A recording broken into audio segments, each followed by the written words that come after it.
દર્શક મિત્રો, માહિતી ન આપવા બદલ વડોદરા મહાનગરપાલિકાના ટાઉન પ્લાનિંગ વિભાગના પરિમલ પટની સહિત 3 અધિકારીઓ વિરુદ્ધ રાજ્ય માહિતી અધિકાર આયોગ દ્વારા કાર્યવાહી કરવામાં આવી છે. અધિકારીઓ થયા દોડતા જરૂરી કાર્યવાહી કરવા દોડધામ મચી ગઈ હતી. જીતેન્દ્ર સોલંકીએ માગેલી માહિતી ન આપતા આયોગ વિભાગ દ્વારા 10,000 રૂપિયાનો દંડ ફટકારવામાં આવ્યો હતો. વડોદરા મહાનગરપાલિકાના ટાઉન પ્લાનિંગ વિભાગના અધિકારીઓ વિરુદ્ધ રાજ્ય માહિતી અધિકાર આયોગ દ્વારા કાર્યવાહી કરવામાં આવી હતી. આરટીઆઈ થકી માહિતી માંગનારને પૂરતી માહિતી ન મળ્યાના આક્ષેપો કરવામાં આવ્યા હતા. વડોદરાના સ્થાનિક અગ્રણી જીતેન્દ્ર સોલંકીએ આ મામલે આયોગ વિભાગમાં અરજી કરતા આયોગ વિભાગ એક્શનમાં આવ્યું હતું. સ્થાનિક અગ્રણી દ્વારા 1 વર્ષ અગાઉ ટાઉન પ્લાનિંગ વિભાગના અધિકારીઓ પાસે માહિતી માંગી હતી.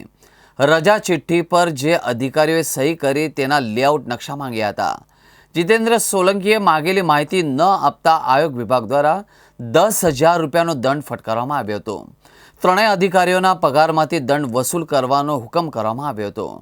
ટાઉન પ્લાનિંગ વિભાગના ટાઉન ડેવલપમેન્ટ ઓફિસર પરિમલ પટની, ઓફિસર ધરતી ભટ્ટ અને ઓફિસર શૈલેષ પ્રજાપતિને દંડ ફટકારવામાં આવ્યો છે. આરટીઆઈ એક્ટિવિસ્ટ જીતેન્દ્ર સોલંકીએ કોર્પોરેશનના આવા અધિકારીઓને તાત્કાલિક સસ્પેન્ડ કરવાની માંગ કરવામાં આવી છે. ખરેખર જોવા જઈએ તો એવું થાય કે અમે તો સમય મર્યાદામાં જવાબ આપ્યો છે, તેમ છતાં પણ અમારી આ રજૂઆતને ધ્યાને લીધા વગર જ્યાં દંડ કર્યો છે તો એ મોરલ તો ડાઉન થાય એ રીતનું જ છે. કેમ કે જે તે સમયે 29/1/24 રોજ આ આરટીઆઈ આવેલી, જેને અમે સમય મર્યાદામાં 30 દિવસમાં આપવાનો જવાબ અમે 23/2/24 દિવસે જ અમે 30 દિવસની મર્યાદામાં જ અમે એનો આરટીઆઈનો જવાબ કરી દીધો હતો. હવે આયોગે આને ધ્યાન પર લીધા સિવાય એવું કહ્યું કે તમે 30 દિવસમાં જવાબ નથી આપ્યો એટલે દંડ ફટકારીએ છીએ, અને એની સાથે સાથે એની બીજા 2 જાહેર માહિતી અધિકારીને પણ દંડ કર્યો છે.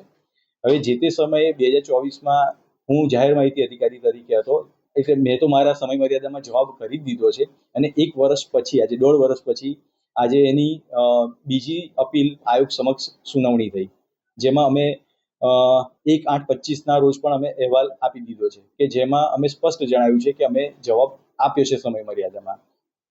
પણ હવે આયોગ સમક્ષ જે પણ હવે નિર્ણય થયો છે એટલે એ અમારે માન્ય રાખવો જ પડે અને એમના હુકમનું પાલન કરવું પડે. એટલે અમે તેમ છતાં બી એમને એક વિનંતી કરી છે લેખિતમાં કે આની ફરી ફેરવિચારણા કરો, કે અમે એ જવાબ આપ્યો છે અને આયોગે કદાચ એમના ધ્યાનમાં નથી આવ્યું, કેમ કે એ દિવસે એક જ આ વ્યક્તિની બીજી 5 અપીલો હતી, અને આ જે આરટીઆઈ હતી એમાં પણ 3 મિલકતની માહિતી માંગી હતી, કોઈ ખાનગી મિલકતની. એટલે અમે એમને તે વખતે જણાવ્યું હતું કે લેખિતમાં જ કે તમારો લગભગ કિસ્સો હોય તો અમને તમે પુરાવા રજૂ કરો, અમે માહિતી તમને પૂરી પાડીશું. એ અમે સ્પષ્ટ લેખિતમાં એમને જવાબ આપેલો છે. પણ તેમ છતાં બી આ વસ્તુને ધ્યાન પર આવી નથી લાગતી, એટલે કદાચ એના કારણે થોડું આ દંડની થઈ છે. આરટીઆઈ એક્ટ અંતર્ગત પપ્પુભાઈ સોલંકી દ્વારા જે તે સમયે આરટીઆઈ કરવામાં આવી હતી જાન્યુઆરી 2024માં. ત્યારબાદ 30 દિવસની સમય મર્યાદામાં આંતરથી જવાબ કરવામાં આવ્યો છે. તેઓએ 3 અલગ અલગ મિલકતને રિલેટેડ પરમિશનના નકશાની માહિતી માંગવામાં આવી હતી. જે તે સમયે જાહેર માહિતી અધિકારી તરીકે હું ધરતી ભટ્ટ અને તથા પરિમલ પટની સર હતા. ત્યારબાદ તેઓએ પહેલી અપીલ દાખલ કરી હશે. દરમિયાનમાં અપીલ અધિકારીની ફેરબદલી થઈ હતી. ત્યારબાદ સેકન્ડ અપીલ તેઓએ માહિતી આયોગમાં દાખલ કરેલ છે, જેની સુનાવણી 1 વર્ષ બાદ 6ઠ્ઠા મહિનામાં 2025માં કરેલ, જેનો અહેવાલ અત્રેથી સમયસર ઓગસ્ટ મહિનામાં મોકલી દેવામાં આવ્યો છે. જેમાં નમૂના કમાં જે 30 દિવસના જવાબના એનેક્સર્સ બી અટેચ કરવામાં આવ્યા છે. તેમ છતાં આયોગે માહિતી આપેલ ન હોવાનો હુકમ કરીને 10,000નો દંડ આપેલ છે, જે હુકમને અમારે માન્ય ગણીને એ રિલેટેડ અમારે એની કાર્યવાહી તો કરવી જ પડશે.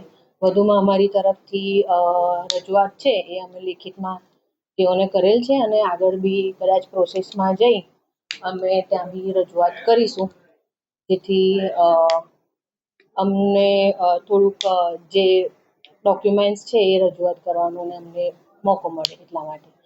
જે બી નિર્ણય લેશે આયોગ એ અમને માન્ય રહેશે.